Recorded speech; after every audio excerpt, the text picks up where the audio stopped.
Dr. Arjun Dang, the CEO at Dr. Dang's Lab. We're also being joined by Prashant Tandon, the co-founder and CEO at Tata 1mg. Thank you so much for being with us today on the show.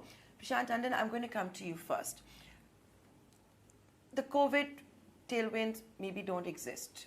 People are tired. There's a fatigue also when it just comes to getting tests done. Having said that, whether it's you, the recent tie-up that we saw with MedPlus, others have no choice but to be in a price war. There's stiff competition, discounts have come in. There are reports about how tests that used to cost 500-600 rupees are now costing 100-200 rupees.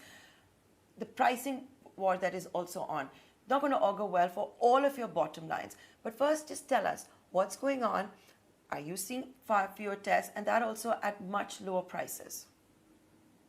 So I think on the contrary, what COVID tests are down, no doubt about that.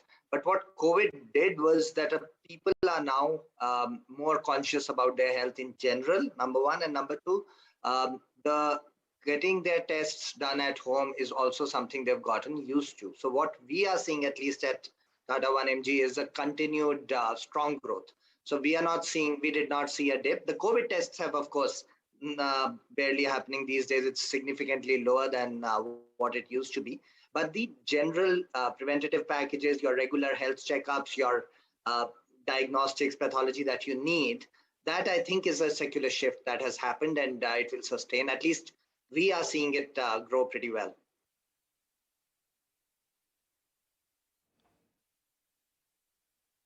Dr. Dang, as competition is intensifying in the industry right now, pricing power is also getting impacted. I mean, you get so many of your, WhatsApp forwards from the pathology labs wherein prices have already been slashed. There are monsoon offers. It almost feels like, this is some clothing retail, industry which is actually trying to lure their consumers right now. Tell me what's happening on the ground, business-wise. Is pricing power getting impacted? Are incumbents trying to capture more and more volumes? Because the industry clearly is witnessing a lot more discounts like I just mentioned. So how is it that you still manage to stay afloat as a business?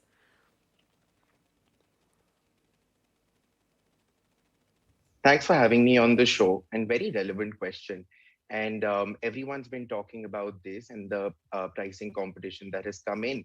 But one thing that I'd like to make abundantly clear is that since we've been around for close to 4 decades, competition has always been there. It's just that with the entry of newer firms and newer organizations jumping on the bandwagon, this competition is more loud and more visible. I think with the huge amounts of marketing budgets also that these companies have and the huge amount of cash burn models, I think a lot is going into this marketing. Obviously, the newer entrants into the segment also to gain entry and acquire a patient or a customer is by lowering their prices. Now, obviously, these lowered prices might not be sustainable in the long run. In a lot of cases, these are also promotional pricing offers that are there. But the interesting and the good point about all this noise is that through COVID, the patient themselves is more aware. That keenness of good health, that being conscious that Prashant was also talking about, I completely agree with. The masses also understand that the same test can be done at a fraction of the cost by a different method, and obviously depends on the quality of the reporting as well. So yes, there is pricing competition, but when the consumer or the patient realizes that the diagnostic cost is about 5 to 8% in their entire healthcare expenditure in the entire life cycle, they also understand the downside of getting the diagnosis wrong as the first step. So they will definitely be discerning on that. Prashant, you tell me, I mean, is discounting, lower pricing approach the only go-to in this competitive environment? So I think what's happening is definitely a lot more people are in the market, a lot more players are in the market, and everyone would like to showcase their offerings and generate more and more trials. Having said that, I think the pricing in this sector is going to be disrupted. I think that is going to hold. I totally agree with Arjun when he says that this is a sector where quality comes first. It totally does. And I think what we are seeing, there are two shifts happening. One is the entire movement towards more organized players with quality standards, accreditations, etc., etc. So that bunch is going to get bigger and bigger. But fighting for that pie, we have more and more players come in. And if you look at any sector, I think this sector offers tremendous economies of scale and efficiency that process and technology can bring. And what we are seeing is there's immense scope for offering the highest quality at a much better price. So there's value to be created and shared with the consumer. So we feel some of that is definitely going to sustain. It's not just a one-time thing. Having said that, will the sector grow? Will all the players grow? I think organized players are going to grow in this sector for the time to come.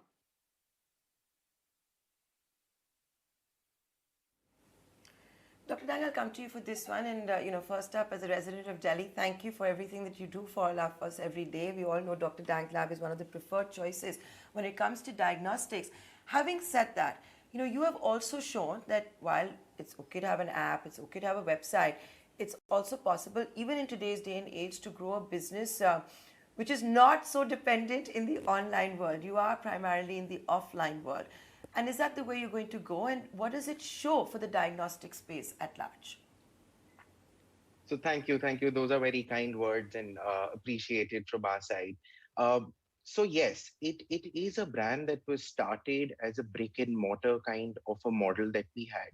But over time, we have drastically metamorphosized into having an online presence that enables the patient to have that entire journey of getting a test done and also getting in touch with the doctors through the online portals that you have mentioned. Now, obviously, this is the need of the hour, especially for infectious diseases as well. But I also feel that the kind of pricing war that you're talking about and this increased commoditization that we see, it cannot be compared to, say, another sector like the telecom sector where the lowest price wins. Because healthcare and diagnostics being the first touch point is a sector that is built over years of trust and faith. And also that personalized connect with the patient that is extremely important. At the same time, we also see that wellness that makes up for about 10 to 12% of the overall market size has a huge push on the home collection side as well. So to augment the digital platforms that we have for the patients to get their tests done at home is something that is an ongoing process. But otherwise, even for illnesses, patients usually like to. And that is what I also advise them is to visit their nearby lab so that the sample integrity can be maintained and the sample is processed within a few minutes itself. So yes, going forward, there will be abundant attention on both the online presence and having the offline brick and mortar structure as well for more illness-based testing. That is the lion's share of the market today.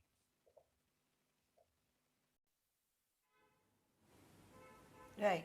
And Prashant, what is your folk strategy going to be? Now you're under Tata Digital. In that sense, maybe more cash to burn for acquiring customers, but there are larger ambitions, whether it's to have physical pharmacies in almost every PIN code, to have diagnostic services in almost every PIN code. So expansion is going to happen. We have set up 9 labs, including a reference lab in Delhi. And we are now covering 45 cities. So geographic expansion will continue. Our array of tests that we offer. And we are seeing that once you have the economies of scale kick in, the technology and process efficiency kick in, you can really make a meaningful difference in this sector. So we are very, very bullish and excited about our diagnostics business, and the rate at which we are growing, I think we'll continue to see it grow fast. And in terms of investment, we are investing in infrastructure and logistics right now. That's the big part of our expenditure right now. Right. Okay. Arjun as well as Prashant, both of you, thank you so much for taking the time out and joining in today. Good to get in the perspective from a 360-degree view really on the industry.